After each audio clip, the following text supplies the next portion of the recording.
Okay, here we are. Finally, the weekend edition of the Pocket Change Market Report has finally hit your YouTube. And yeah, we got more coins to talk about. Coins that you have probably sold on here. What is the market currently trading in on a lot of these great finds? Right at circulation, right at the coin show or the coin shop, wherever you find these folks. It might be a great time to sell. Okay, so I gotta tell you, we are kind of like on the cusp of when things begin to kind of, I feel like, slow down a little bit. Okay, and it's all normal. People generally take the summer off. Folks that are, very heavy and very involved in the coin hobby, the coin business, if you're a dealer, if you're a collector, an investor, we begin to see things kind of wind down right around Memorial Day. That seems to be kind of that time of year where things, will wind down, and they'll wind down until about when the kiddies go back to school, like end of August, beginning of September. We begin to see business pick up, right where it left off. Now, I will say this: the last few years has been anything but traditional in the way the market cycle kind of moves. All right, and that's something you guys need to know. Are we going to be sitting in June or July figuring if we're going to be selling coins or if we should do that because we need extra money? You should still do that because there's still going to be a rather robust market on the secondary. It may not be your, $10,000 coins. That'll be seeing a lot more play and activity, but overall, I think, some of the lower to mid-level coins, up to about $500, are still going to be rather active. And then that's what we've seen here the last, I'd say 5 years, where the summertime really doesn't slow down for a lot of the coins that we talk about in the PCMR because they kind of fit that mold in the projection of price value. And that, couple bucks all the way up to like $500 or there around. So, good news is if you're looking to continue this on through the summer as a supplement to your daily 9 to 5, I would encourage you guys to still do that. So we're going to take a look at these coins here in a moment. I wanted to let you guys know and give an announcement that, and this is all driven on Whatnot and, all that great stuff.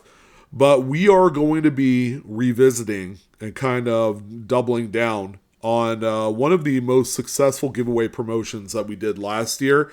We are going to run it back and give away another high-priced Garrett-branded metal detector. We gave away an AT Pro model last year with all the fixins and accessories. We are going to do that again this year, and there's going to be 5 top prizes for the folks. More information to come as far as how to enter and how to get involved with that. It does involve Whatnot, so I'd figure I'd let you know that if you're not signed up, now might be a good time to sign up on the platform. This promotion begins June 1st and will run all the way to the last day of July. So it's going to be a 60-day period where you can participate in this, get entries, and go for that big giveaway at the end of July. All right. So just to recap, we do shows every Friday like we normally do. Although we'll be ratcheting that up in the months of June and July. We'll be doing it about probably 3-4 times a week. So that way it gives more people more opportunity to get into that giveaway, and then we will be announcing the winners right here on YouTube. So, yeah, it's going to be exciting. And again, this is something I love to do to give back to the community, to inject some excitement into this hobby that we're in right now. If you want to sign up, got the QR code right there. I'll give you guys $15 off your first item. If you didn't want to use the QR code, we got our links down below in the description box and also pinned to the comments as well. So whatever your fancy, whatever makes it easiest for you to join up on the platform Whatnot, make sure you do that before June 1st, and then more information to follow. All right, so we're going to go ahead and dip into what has sold, what has been the most interesting coins here in the last 24 to 36 hours, starting out with this wonderful, just this date I don't see that often an off-center struck. 1972S, probably the last time I saw this particular date, let's say a year. Yeah, I've seen plenty of 72 Philly, 72 Denvers. 72S is a rarity. And this particular one is really pretty. It's off-center by about 55-60%. And odds are that this is going to end up in some date collection. You know, this is one that was kind of a hot pursuit here in the last day. This one sold rather quickly to the tune of $54.94. Yes, some of the tougher dates are worth that much, if not more. And, you know, it's in great shape. Nice red appearance to it, and I don't see anything at all that's really distracting from the grade, which, you know, should be a really nice higher mid-state grade. Next one that we have here, very cool. This is a full roll of 50 coins, and these are all woodies of varying dates from the teens, 20s, 30s, 40s, 50s, you name it. And so for 50 of them, a full roll, it ended up selling for $154.95. Woodies are appropriately named as improper alloy mix. It's a type of mint error where the little negligible amount of tin or zinc that was applied to the copper mix to make the strips didn't quite, I guess, mix well together. It's almost like oil and water. So the aluminum or tin will create striations in the copper, and it will appear to be like tiger striping or wood graining on the coin. Now, these things have been gaining in popularity over the course of the last few years. What used to be coins that traditionally would sell for $1 or $2, now we're selling on average for between 10 and 20 bucks. And I think that's more of a classic case of folks looking for something new to collect into, something interesting, something artistic. And, you know, more people are bought in by this. Even myself, I'm collecting these too. Maybe not necessarily by date, but I'm more of an eye appeal kind of guy. So I already see a few that I like in this batch. Now, kind of like the big selling point with this particular lot is that you're going to take these coins, turn around and flip them back onto eBay. Maybe you'll sell each coin individually for, I don't know, $19.99 a piece or $14.99 shipped, you know, however you want to do it. But what we do know is, based off of the sold price, $154, the cost is only $3 per coin. So there's plenty of room to make money here. And these are what I consider to be more supplemental add-ons to your eBay store. If you're looking for something really spicy and juicy that you want to add on there, and it won't really matter how long it takes to sell, you know, these things will sell intermittently, and you know, at the end of the day, it's a great way to juice your eBay store. But you know, whoever bought this one and snagged it, well, good job. This was a huge steal, and it did not last very long on eBay. Next one that we have here is a 1952 Lincoln Wheatcent. This one is actually pretty cool. It's been a while since I found this one. As you can tell, it says die crack skull to rim. You would think, oh, okay, pretty cool. This is what they call a spiked head die crack, you know, which is one singular die crack that goes from the rim and into Lincoln's head. This particular one has a couple of them. All right there at the letter T in trust. You can see the two cracks, but they eventually connect right, you know, toward the base there while it's on Lincoln's skull area. So this one effectively is a pre-cut or a retain cut, one of the two. And yeah, eventually that piece of the die at one point falls out and it will create some sort of full-blown cut. Now, this particular one right here is sold for $14.99, but I wanted to let you guys know that something like this that looks quite minor and small has some liquidity into the marketplace. And the last time I checked, there is a wide range of different budgets out there. You know, our lowest budget folks are still spenders. They're still investing and injecting money into this hobby.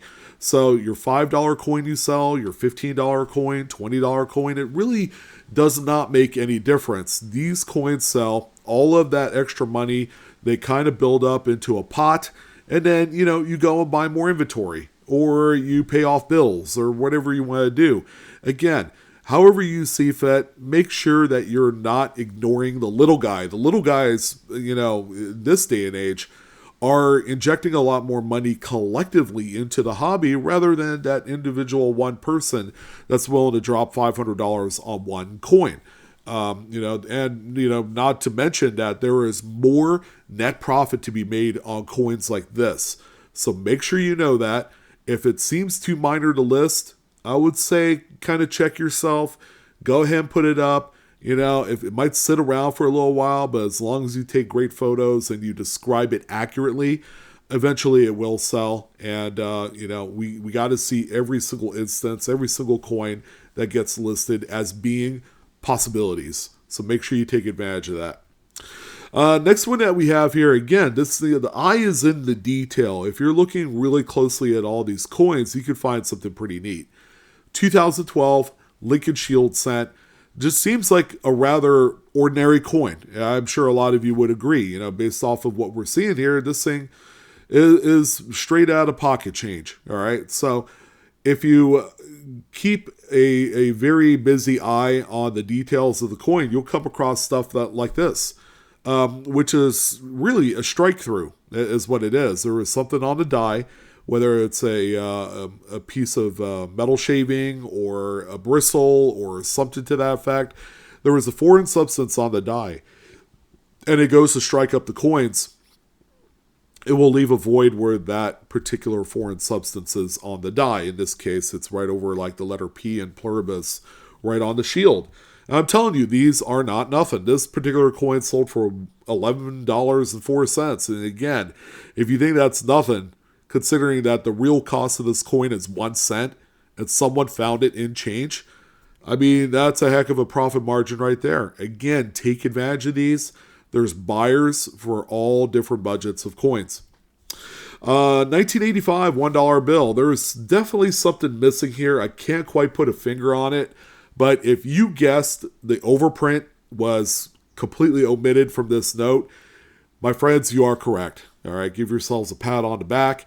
No serial numbers, no seals. It's just, the overprint, that third print process, was never applied to the sheet, which happens. What doesn't happen too often is the fact that notes like this pass through quality inspection hands. Usually these things are pulled out of there, replaced with the star note, and then the presses just keep on rolling. It's not even on the reverse. Traditionally, we see the overprint that's missing on the front being printed on the back of the sheet on the green print here. It's not even on there. So this particular note, really nice. Again, it's not graded. If you know what you have, you know how to type it into your subject line or your title of your listing. As long as it's accurate, you know what you're selling, you will have a pretty good sale.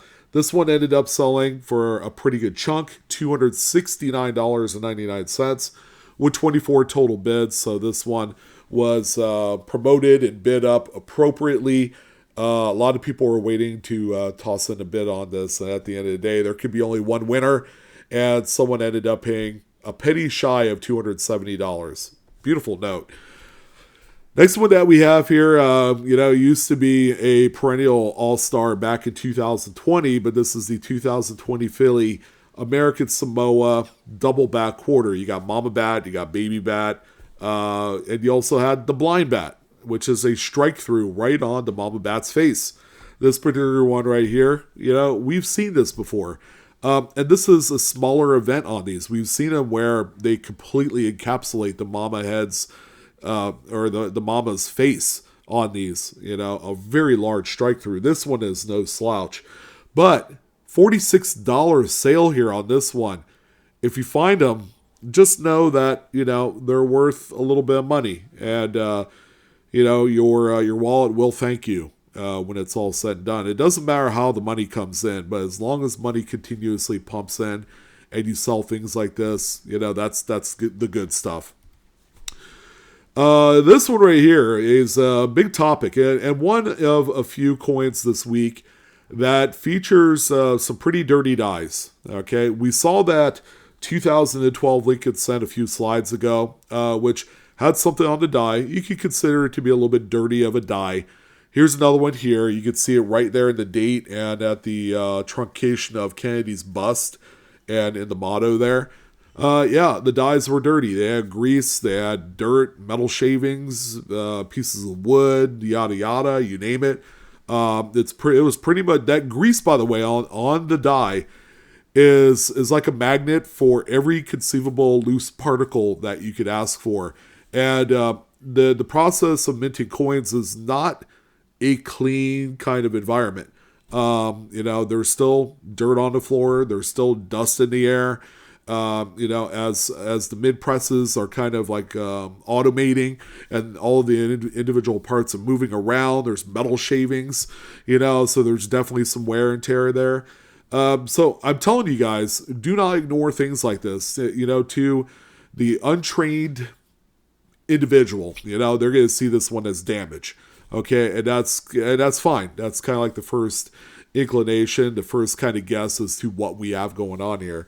So this particular one sold for $26.25 with 16 bids. It is a 1964. It is 90% silver, but it did sell for a lot more than melt. All right, and that's kind of the ultimate lesson here to be learned. This one sold by one of the long-standing eBay, I guess, sellers of coins. Bubba Sully's has been around since the dawn of man, probably about 26, 27 years. I remember when I first started eBay back in like 1999, I believe, Bubba Sully's was already selling. All right, they are indeed one of the big markets on the platform today. Just a really nice off-center strike, 1968. We don't know if it's a PD or S. This one is off-center by about 75%, it would be my guess. This particular coin, while not in the greatest of shapes, might be a tougher date to include in a date set. And as a result, it did sell to the tune of $32. So that's with shipping and everything added in there. We also have this 1990 $20 bill. This is actually one of the neat ones of the week that I personally enjoy. I love paper money errors. This one looks like just a true dime. Looking at the front of the note, it's got no folds. It looks very crispy, very uncirculated, and it had to be something big for someone to notice this right out of a strap, and boy, it was. Look at that misaligned back print on there, and you also see a sliver of the secondary note on that sheet. Pretty cool. I mean, the front of the note again is pretty well centered, and then it's just way off kilter on the reverse.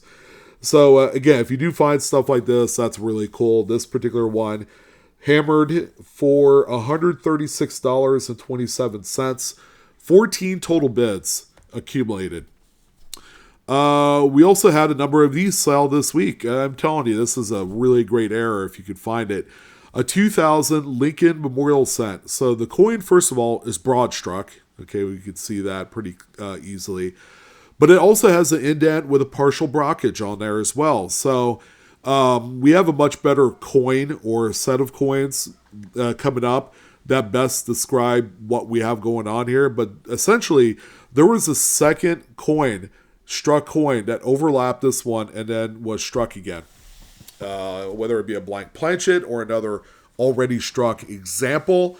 And this thing just oozes the kind of machismo in the error community that we all love to see, in spite of the fact that it is a copper-plated zinc-in coin, which is not everybody's favorite. This one right here sold for $34.50, which is cool. That seems to be the going rate for these later dated indents. We also had this 1940D Lincoln Wheat Cent with a pretty simple delamination. It's a nice long one too, affecting multiple details of the coin. Not the prettiest. It's got what looks to be an area of rub on the reverse that has that kind of like clean to look to it. So with that being said, this one did sell for $16.75. Again, laminations, depending on what they look like, have been trending up recently. There you go. That's what two coins look like overlapping and then struck subsequently looks like. This is what they call a mated pair. In the perfect world, if you have a mated pair, that's where these coins are at most valuable. We have a pair of 1999 Lincoln memorials. That one was struck. It didn't. The one coin did not eject properly, but another planchet did end up in the striking chamber. There was something going on with the collar because you have the one coin that is Broadstruck, the other one is slightly off center. So there's a lot of things going on here, and something catastrophic was happening to that particular press at the time. So when we look at the coins disconnected, you can see the coin with the indent, and then the actual, double struck piece there on the right. And the coin itself was struck off center. So again, the collar was really, really wonky here. It probably required something to where they had to shut down the press. Some Mint employees had to come in and do some service work to get things all lined and ready to go again. Which when we look at the productivity of a mint facility, they mint millions of these coins each and every single day. So that was probably something that they wanted to get resolved quickly so they could resume the operation of the presses. So here's one other image showing the reverse of the coins and that piece with the double struck portion of it. So this mated pair, okay, very expensive. To me, I've seen a number of these. I wasn't at all surprised at the final total. $458.86 is what this pair sold for. Again, if you're lucky enough to find a mated pair, that's where they're most valuable. We have an 1838, nice old classic matron head, large cent, with a kind of like a clamshell delamination issue on the reverse. This thing was definitely a defective planchet of some sort. Pretty cool. And, is this something that we normally see back in older generations of coins? Yeah, we did. Especially because the overall quality control process was pretty crude. It was never high and tight as it is today, even though we still have mid-airs popping out left and right. But this one right here, folks, sold for $105.94. These are still very collectible. If it wasn't for the mid-air, this thing would be like $15, give or take. Wait, did I say the other note was the coolest one of the weekend? No, it's this one here, 1993 $1 bill. Holy Butterfly Fold Batman. That is what this one is here. Just showing some really wicked, crazy fold error, whatever. Look at the reverse too. Yeah, that just gives you more context as to what's going on here. Let's just call this one the failed origami experiment. Is what it is. It's cool and it's crazy looking. So this one right here sold for $277.77. 24 total bids. Again, that price doesn't fade me. I'm more surprised that it didn't sell for more because of what it is. Beautiful off-center struck Washington quarter. Unfortunately, no readable date. So this is just probably a great example of a coin that is off-center by about 75%. Selling for $87.99. I think just overall quality of the coin, even though it has no date, it's really what drove this one to that kind of sale price. Just a really good looking type coin, 1868 Shield Nickel. But what kind of got the seller's curiosity piqued a little bit is the fact that the date was engraved onto that ball at the bottom of the shield, which is normal. I've seen a lot of them that have the overlapping kind of elements to it. And this one, no exception. I mean, we're talking about a coin that is like 160 years old, So, again, if we're comparing like two different realities here, like quality control and just overall care and all that stuff of the production of coins back in the 1860s, it's nowhere near the same as to what it is today. So outside of that, again, it's a really acceptable US type coin. This one here sold for $102.99. So again, nice, lovely piece. Probably for a type collection, but it does have a few oddities to it. Nice 1979 Lincoln Memorial cent with a double strike. The secondary strike is roughly 95% off center. No readable date. Looks like the base of Lincoln's bust is what we see there on the secondary strike. This one sold for $32. Okay. Next one that we have here on a brand new 2025. I'm telling you, there's got to be some cool, crazy, wicked stuff with this coin because this one right here that ended up selling over the last day has a precursor of some of the events that you could possibly find on other examples. Now, with all the buzz of 2025 Lincoln cents, are they rare or not? They're still cranking them out at a pretty good rate. This one right here has some feeder finger lines right there at the nape of Lincoln's neck. So that's the feeder finger making contact with the face of that obverse die, obviously. And then when it strikes up the coins, it's going to leave these raised parallel lines in the fields there of wherever that feeder finger scrape is on the die. This one sold for $12.95. Something new to be on the lookout for on any Philadelphia Struck 2025 Lincoln cent. 1981 Lincoln Memorial cent, this time with a large indent. But at the same token, the indent, as nice as it is, does have some pretty deep gouges and scratches on the reverse, kind of like negating the uniqueness of the error because of the distracting marks on there. This one sold for $34 with 14 bids. Again, still very solid price, even despite its warts. 1983 Washington quarter struck off center by about 80-ish%. Beautiful piece, nice high grade. $46.01 with 25 bids for the sale on that one. We also have this 1980p Roosevelt dime with a indent, partial blockage, what looks to be some sort of struck through delamination right there at 3 o'clock on the obverse is what I'm seeing. Nice coin with a lot of uniqueness to it. This particular one sold for $44 with 16 bids this time. And with all of the talk of the dime getting a redesign for 2026, there's been some renewed interest in some of the older dimes, from the Roosevelt dime series. And that's including various dates and also mid-errors and varieties. They're all kind of like moving up as a result of what we're seeing and hearing from the redesign. Here's another one here as well, a double struck Roosevelt dime. Now, this one also has a couple pretty big size gouges on the obverse. So again, it's far from the perfect coin. The secondary strike is approximately 70% off center. And this one sold for $92.77 with 21 total bids there for you.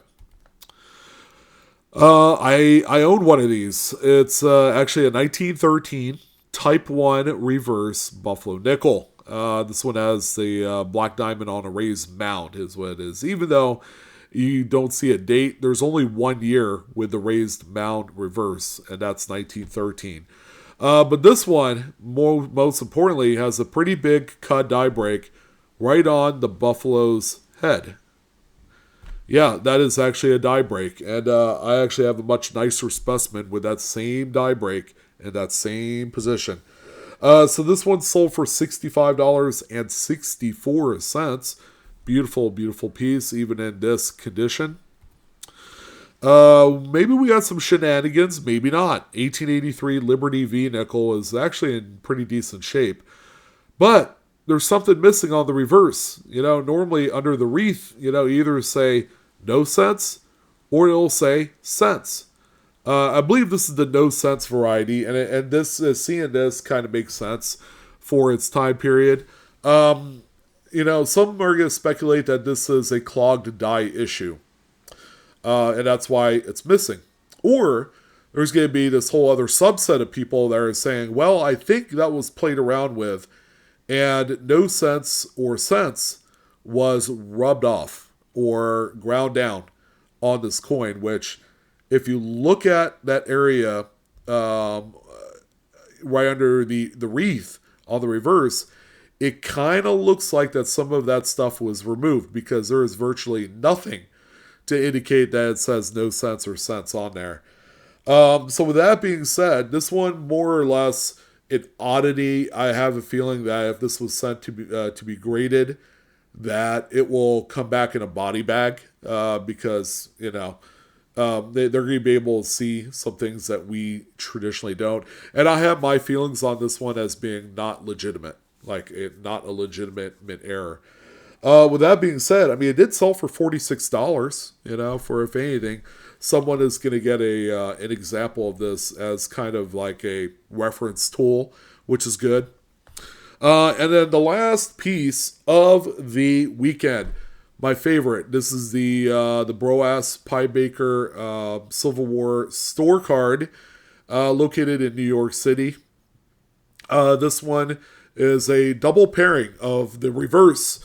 The usual one will have the one country reverse, and then the obverse that has the Indian or Lady Liberty with a headdress. It's supposed to mimic the Indian head cent design. So again, this is 1863 is the date of this one usually. But you can see the die clashing and the just overall the die break factor of this particular piece. Very cool, very attractive, and you can make the argument that one is more popular than the other. Some people tend to like the one country reverse paired up with the Lady Liberty Indian on the front, because that particular one in the most terminal states will have a shatter die. So as far as visuals is concerned, it's a lot more appealing.